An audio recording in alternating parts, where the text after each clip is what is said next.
A sick and crazy story from Loudoun County, Virginia, where two boys just got suspended because a girl recorded them in a boys' locker room. It really happened. Here's the story.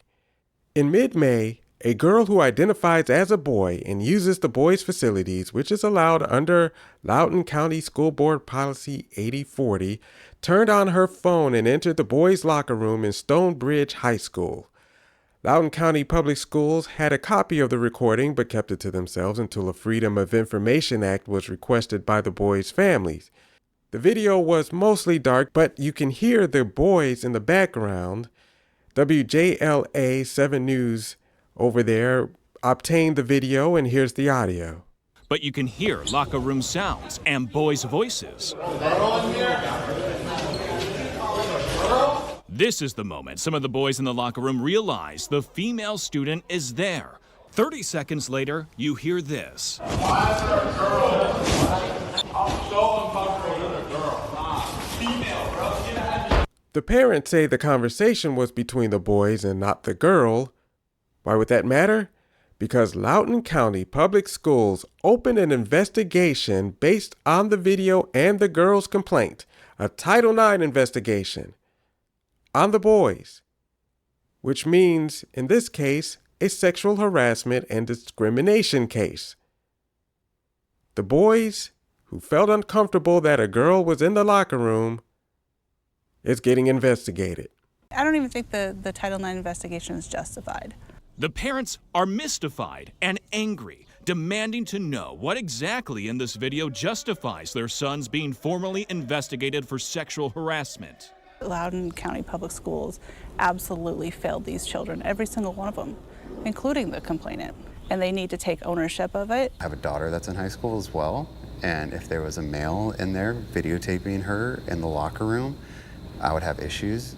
If it's my son and there's a female in the locker room videotaping him, I have issues.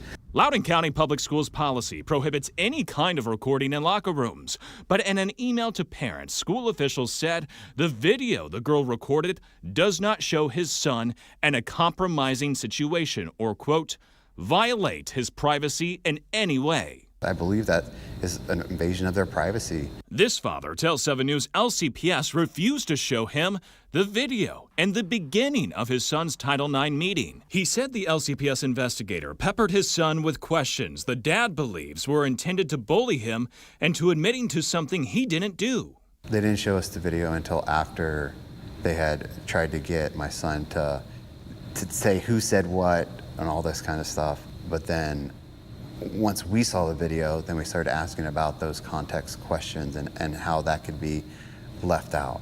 And they didn't really have a good answer for that. I asked Superintendent Aaron Spence and all 9 school board members about this case. Only board member Dina Griffiths responded, saying, quote, recognizing biological differences isn't discriminatory. It's common sense, and it's essential for protecting the dignity and safety of all children. The station spoke to the father of the third boy. He said, to me, it looks like they're targeting the minority. We'll get to that later. He continued that his son was thinking of dropping out of school, but he said, no, you didn't do anything wrong. And he's right.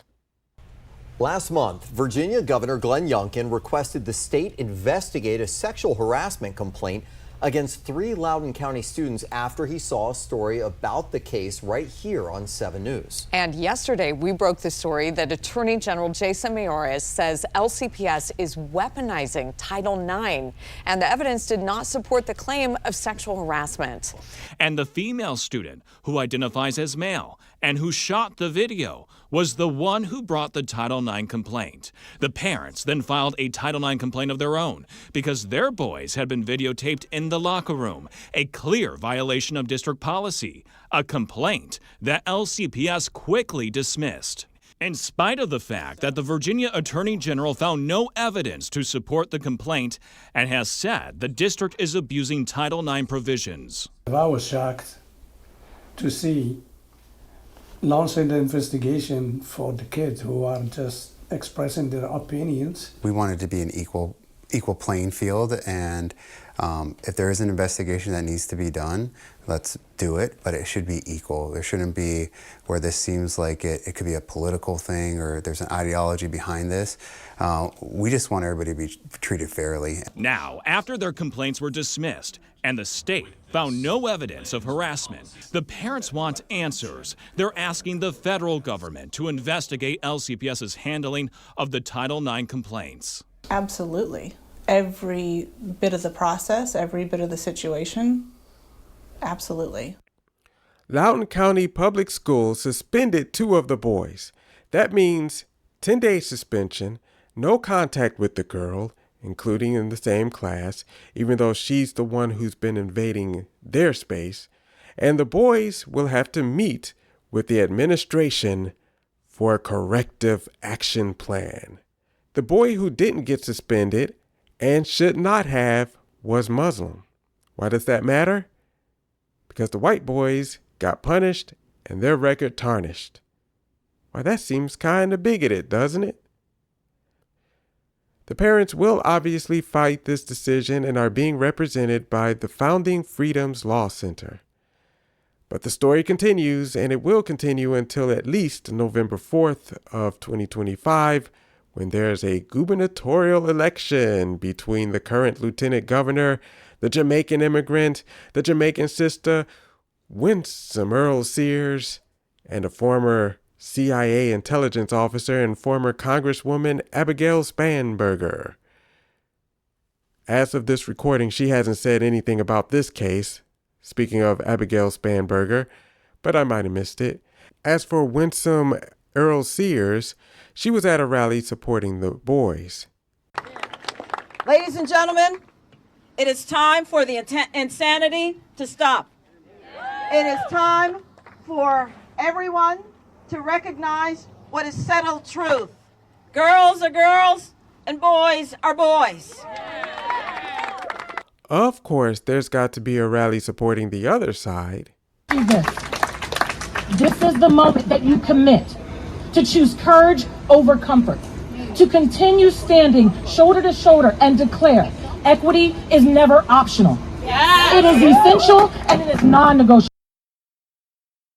Turn up! Ready to go! Turn up! Ready to go! Turn up! Ready to go! Turn up! Ready to go! All right, good. Should be a no-brainer. Our public schools have to be safe. They have to be safe havens for every child in the community, including our transgender youth.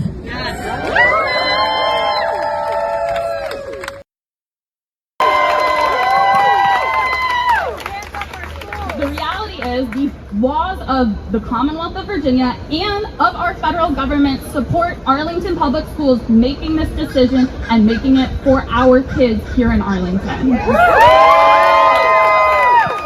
And so while our school board members are actually physically inside right now, meeting with their attorneys, figuring out how we are going to navigate this situation, they wish they could be out here. They wish they could be preparing for the start of school on Monday, as they should be focused on today.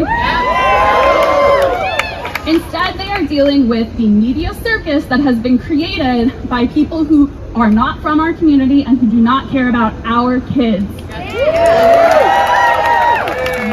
As for the picture in the thumbnail, that was from this rally.